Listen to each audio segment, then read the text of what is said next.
Bismillahirrahmanirrahim. Assalamualaikum warahmatullahi wabarakatuh. Perkenalkan, kami dari kelompok 4. Kami akan menjelaskan dan juga mempresentasikan mengenai akuntansi pemerintahan pusat, yang dimana kelompok kami itu terdiri dari 5 orang.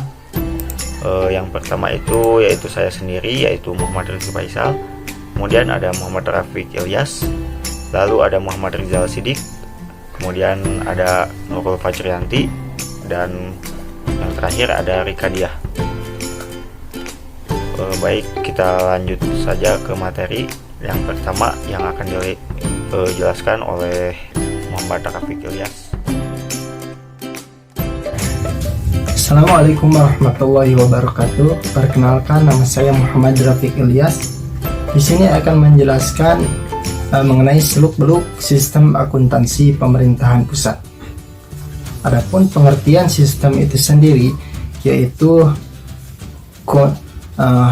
kumpulan elemen yang saling berkaitan dan bekerja sama dalam menjalankan aktivitasnya untuk mencapai suatu tujuan. Adapun sistem akuntansi pemerintahan pusat atau disingkat SAPP merupakan suatu kumpulan elemen berupa aktivitas jasa, terdiri dari aktivitas mencatat, pengklasifikasian, dan melapor kejadian atau transaksi keuangan, aset, kewajiban, dan ekuitas dana pemerintah, sehingga menghasilkan informasi berupa laporan keuangan yang akan dibutuhkan oleh lembaga di luar pemerintahan pusat seperti DPR maupun berbagai tingkat manajemen di luar pemerintahan pusat. Dalam menghasilkan laporan keuangan ini juga bisa menggunakan bantuan komputer dan software yang sudah dibuat. Pemerintahan pusat mempunyai struktur ketatanegaraan berdasarkan Undang-Undang 1945 sebagai berikut. Yang pertama, lembaga legislatif, di mana lembaga ini memegang kekuasaan dalam membentuk undang-undang. Adapun lembaga ini terdiri dari Dewan Perwakilan Rakyat, Dewan Perwakilan Daerah, dan Majelis Permusyawaratan Rakyat. Kemudian yang kedua yaitu lembaga yudikatif, di mana lembaga yudikatif ini memegang kekuasaan dalam bidang kehakiman. Lembaga ini bebas dari campur tangan siapapun. Lembaga yudikatif juga menyelenggarakan peradilan guna penegakan hukum dan keadilan. Kemudian yang ketiga yaitu lembaga eksekutif, di mana lembaga ini memegang kekuasaan pemerintah pusat dan juga memiliki wewenang dan tugas yang lebih luas dibanding lembaga legislatif dan yudikatif. Kemudian yang keempat yaitu Badan Pemeriksa Keuangan. Badan Pemeriksa Keuangan ini merupakan lembaga yang bertugas dalam memeriksa keuangan negara. Dalam pelaksanaannya, tugas BPK ini bebas atau terlepas dari kekuasaan pemerintah. Hal tersebut dinyatakan dalam Pasal 23E ayat 1 Undang-Undang 1945 bahwa untuk memeriksa pengelolaan dan pertanggungjawaban keuangan dibentuk suatu badan pemeriksa keuangan yang bebas dan mandiri. Adapun anggota BPK terdiri dari 9 orang, terdiri dari 9 orang, 1 ketua dan 1 wakil ketua, dan 7 orang anggota. Badan pemeriksa keuangan ini juga dipilih oleh DPR dengan memperhatikan pertimbangan DPD dan dilantik oleh Presiden. Anggota BPK memegang jabatan selama 5 tahun dan dapat dipilih kembali dalam masa 1 kali jabatan. Sekian dari saya dan akan dilanjutkan oleh teman. Assalamualaikum warahmatullahi wabarakatuh. Perkenalkan, nama saya Nurul Fajriyanti. Di sini saya akan menjelaskan tentang dasar hukum. Yang pertama, ada Keputusan Presiden Republik Indonesia Nomor 42 Tahun 2002 tentang pelaksanaan APBN. Di situ terdapat 2 poin, yaitu ada yang pertama, Menteri atau pimpinan lembaga wajib menyelenggarakan pertanggungjawaban penggunaan dana yang dikuasainya berupa laporan realisasi anggaran dan neraca departemen atau lembaga bersangkutan kepada Presiden mulai Menteri Keuangan. Poin yang kedua, terdapat menteri atau pimpinan lembaga atau gubernur atau bupati wali kota kepada satuan kerja yang menggunakan dana bagian anggaran yang dikuasai Menteri Keuangan wajib menyampaikan pertanggungjawaban pengguna dana kepada Menteri Keuangan, Kepala Bakun atau Badan Akuntansi Keuangan Negara. Yang kedua, ada Keputusan Menteri Keuangan Nomor 303/KMK 012/2003 tanggal 18 Juli 2003 tentang akuntansi dan laporan keuangan pemerintahan pusat. Yang ketiga, ada Keputusan Kepala Badan Akuntansi Keuangan Negara Nomor Kep/16-AK/2004 tanggal 24 Juni 2004 tentang pelaksanaan penyusunan laporan keuangan Kementerian Negara atau lembaga tahun anggaran 2004. Cukup sekian yang dapat saya sampaikan. Terima kasih. Assalamualaikum warahmatullahi wabarakatuh. Izin memperkenalkan diri, nama saya Muhammad Jasidi. Di sini saya akan melanjutkan materi mengenai sistem pemerintahan akuntansi pemerintahan pusat. Di sini saya akan menjelaskan mengenai tujuan sistem akuntansi pemerintahan pusat. Ada 3. Yang pertama itu melindungi kekayaan pemerintahan pusat dan instansi-instansinya dengan cara pencatatan, pemrosesan, pelaporan transaksi keuangan pemerintah yang konsisten sesuai dengan standar dan praktek akuntansi yang diterima secara umum. Yang kedua itu memberikan informasi yang akurat, tepat waktu, dan dapat dipercaya tentang keuangan pemerintahan pusat sebagai dasar penilaian kinerja untuk menentukan ketaatan anggaran dan untuk tujuan akuntabilitas. Dan yang terakhir itu memberikan informasi keuangan yang bermanfaat sebagai bahan perencanaan pengelolaan pengendalian kegiatan keuangan pemerintahan ataupun ciri-ciri pokok sistem akuntansi pemerintahan pusat. Di sini ciri-ciri sistem akuntansi pemerintahan pusat terbagi menjadi 6. Yang pertama yaitu ada basic akuntansi. Basic akuntansi atau cash toward accrual atau basic akuntansi ini dipergunakan dalam laporan keuangan pemerintahan untuk pengakuan pendapatan, belanja, pembiayaan dalam laporan realisasi anggaran, dan basic accrual untuk pengakuan aset, kewajiban, dan ekuitas dalam neraca. Basic cash adalah basis akuntansi yang mengakui pengaruh transaksi dan peristiwa lainnya pada saat kas atau setelah antara kas diterima ataupun dibayarkan. Basic accrual ini adalah basic akuntansi yang mengakui pengaruh transaksi dan peristiwa lainnya pada saat transaksi atau peristiwa itu terjadi, tanpa memperhatikan saat kas atau setelah kas diterima atau dibayar. Yang kedua yaitu ada sistem pembukuan berpasangan. Sistem pembukuan berpasangan ini didasarkan atas persamaan dasar akuntansi yaitu aset sumber dan kewajiban ditambah ekuitas dana. Setiap transaksi dibukukan dengan menerbitkan sebuah perkiraan dan mengkreditkan perkiraan yang terkait. Yang ketiga yaitu ada dana tunggal. Kegiatan akuntansi yang mengacu pada Undang-Undang APBN sebagai landasan operasional. Dan dana tunggal ini merupakan tempat di mana pendapatan dan belanja pemerintah dipertanggungjawabkan sebagai kesatuan tunggal. Yang keempat yaitu ada desentralisasi pelaksanaan akuntansi. Kegiatan akuntansi dan pelaporan keuangan ini dilaksanakan secara berjenjang oleh unit-unit akuntansi baik di kantor pusat maupun instansi daerah. Yang kelima yaitu bagian perkiraan standar.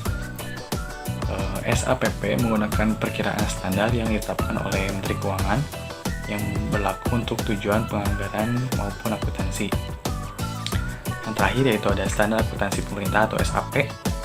Mengacu pada standar akuntansi pemerintah SAP ini dalam melakukan pengakuan, penilaian, pencatatan, penyajian, dan pengungkapan terhadap transaksi keuangan dalam rangka penyusunan laporan keuangan.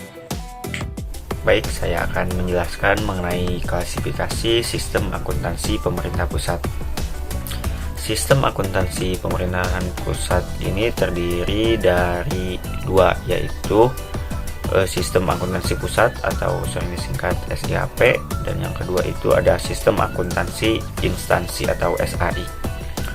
Yang pertama, sistem akuntansi pusat itu dilaksanakan oleh Direktorat Jenderal Pembendaharaan atau Ditjen PBN dan terdiri dari dua, yaitu SAKUN, yaitu sistem akuntansi kas umum negara yang menghasilkan laporan arus kas, dan juga neraca kas umum negara atau KUN. Kemudian ada SAU, yaitu sistem akuntansi umum yang menghasilkan laporan realisasi anggaran dan neraca SAU. Pengolahan data dalam rangka penyusunan laporan keuangan SAU dan SAKUN ini dilaksanakan oleh unit-unit Ditjen PBN yang terdiri dari Kantor Pelayanan Pembendaharaan Negara atau KPPN, kemudian Kantor Wilayah Ditjen Pembendaharaan yaitu atau Kanwil Ditjen PBN, lalu ada Kantor Pusat Ditjen Pembendaharaan. Kemudian yang kedua, sistem akuntansi instansi atau SAI. Sistem akuntansi instansi atau SAI dilaksanakan oleh Kementerian Negara atau lembaga. Kementerian Negara atau lembaga melakukan pemrosesan data untuk menghasilkan laporan keuangan yang berupa laporan realisasi anggaran, neraca, dan catatan atas laporan keuangan. Lalu dalam pelaksanaan SAI ini, Kementerian Negara atau lembaga membentuk unit atau akuntansi keuangan atau SAK dan unit akuntansi barang atau SABMN. Unit akuntansi keuangan itu terdiri dari 5, yaitu unit akuntansi pengguna anggaran atau UAPA, kemudian unit akuntansi pembantu pengguna anggaran eselon 1, yang ketiga unit akuntansi pembantu pengguna anggaran wilayah, yang keempat unit akuntansi kuasa pengguna anggaran, lalu yang kelima ada unit akuntansi barang yang terdiri dari unit akuntansi pengguna barang atau UAPB, lalu unit akuntansi pembantu pengguna barang eselon 1, yang ketiga unit akuntansi pembantu pengguna barang wilayah, dan yang keempat ada unit akuntansi kuasa pengguna barang atau UAKPB. Baik, kita dapat lihat di slide selanjutnya, yaitu ada laporan-laporan keuangan yang dapat dihasilkan dari proses komputerisasi SAPP atau sistem akuntansi pemerintah pusat. Kita lihat tabelnya itu terdiri dari 3 kolom, yaitu sistem akuntansi, jenis laporan, dan juga pengguna laporan. Sistem akuntansinya itu terbagi menjadi 2, yaitu SIAP dan juga SAI. SIAP itu terdiri dari 2, yaitu SAKUN dan juga SAU. Kemudian jenis laporan dari SAKUN ini terdiri dari 2, yaitu laporan arus kas dan juga neraca KUN. Kemudian pengguna laporan dari laporan arus kas yaitu Kepala KPPN, Kepala Kanwil Ditjen PBN, Dirjen PBN, dan juga Menteri Keuangan. Lalu pengguna laporan neraca KUN yaitu Kepala KPPN, Kepala Kanwil Ditjen PBN, dan juga Dirjen PBN. Lalu lanjut ke SAU. Jenis laporannya itu ada 2, yaitu laporan realisasi anggaran dan juga neraca SAU. Kemudian pengguna laporan dari laporan realisasi anggarannya ini yaitu Kepala KPPN, Kepala Kanwil Ditjen PBN, dan juga Dirjen PBN. Kemudian pengguna laporan dari neraca SAU yaitu Kepala KPPN, Kepala Kanwil Ditjen PBN, dan juga Dirjen PBN. Lanjut ke SAI, yaitu jenis laporannya itu ada 2, yaitu laporan realisasi anggaran dan juga neraca SAI. Pengguna laporan dari laporan realisasi anggarannya itu yaitu Kepala Kantor, Kepala Kanwil, Kepala Daerah, pimpinan eselon 1, menteri atau pimpinan lembaga. Kemudian yang terakhir, pengguna laporan neraca SAI yaitu kepala kantor, kepala kanwil, kepala daerah, pimpinan eselon 1, dan juga menteri atau pimpinan lembaga. Mungkin cukup sekian yang dapat saya sampaikan. Mohon maaf bila ada kesalahan. Lanjut ke materi selanjutnya yang akan disampaikan oleh teman saya. Bismillahirrahmanirrahim. Nama saya Rika Diah Ramadhani. Di sini saya akan melanjutkan materi selanjutnya, yaitu ada jenis-jenis laporan keuangan pusat. Yang pertama ada laporan realisasi anggaran, yang kedua ada neraca pemerintah, yang ketiga ada laporan arus kas, dan yang keempat ada catatan atas laporan keuangan.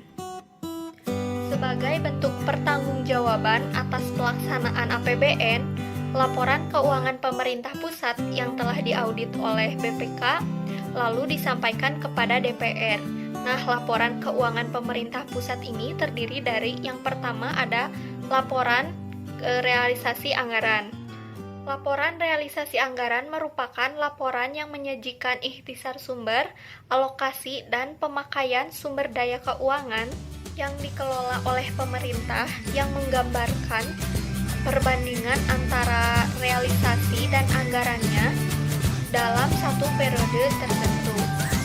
Format dari laporan realisasi anggaran bisa kita lihat dari contoh laporan realisasi APBN tahun 2019 yang disajikan pada tabel, di mana dalam laporan realisasi APBN tahun 2019 itu terdapat kolom uraian, kolom anggaran, kolom realisasi, dan kolom persenannya, dan juga kolom realisasi tahun sebelumnya, di mana pada uraian pendapatan negara dan hibah, anggaran pada tahun 2019 itu sebesar 2.165,11 triliun, sedangkan realisasinya yaitu 1.960,63 triliun, sehingga persentasenya adalah 90,56%. Sedangkan realisasi pada tahun 2018 yaitu 1.943,60. Selanjutnya yang kedua, neraca pemerintah.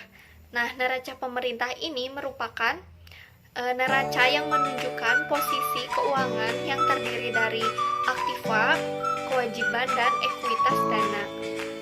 Aktiva atau aset adalah sumber daya ekonomi yang dikuasai dan atau dimiliki oleh pemerintah yang dapat diukur dalam satuan uang, termasuk sumber daya non-keuangan yang diperlukan untuk penyediaan jasa bagi masyarakat umum, dan sumber daya lainnya yang dijaga karena alasan sejarah dan budaya. Adapun kewajiban adalah utang yang timbul dari peristiwa masa lalu.